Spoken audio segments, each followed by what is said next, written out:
এটা হচ্ছে সৌদি আরবের আম বাগানের আম গাছ। এই একটা গাছে দেখুন কি পরিমাণ আম ধরেছে মাশাআল্লাহ। আর এক একটা সাইজ দেখুন, সাইজ অনেক বড়, কিন্তু আমার হাতে এরকম 4টা বা 3টা 1 কেজি হবে 100%। দেখেন মাশাআল্লাহ, এগুলার কী বলবো আর। দেখছেন যেমন আমের কালার আর তেমন দেখতে মাশাআল্লাহ। আর আর আম গাছটা আপনাদেরকে দেখাচ্ছি কত বড়।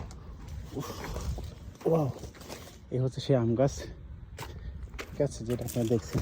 দেখুন নিচে, দেখুন ভিতরে প্রচুর আম মাশাআল্লাহ। আমি একটা নিয়েছি, নিচে পড়ে আছে, যদিও আমাদের এখানে আশেপাশে অনেক আম আছে। আর ওই দেখুন ওই একটা গাছই আম, একটা গাছই দেখছেন মাশাআল্লাহ। নিচে দেখুন কি অবস্থা হয়েছে। আর এটা হচ্ছে অন্য একটা আম গাছ, এগুলোতে তো প্রচুর পাকা আছে, পেকে পেকে একদম নষ্ট হয়ে যাচ্ছে।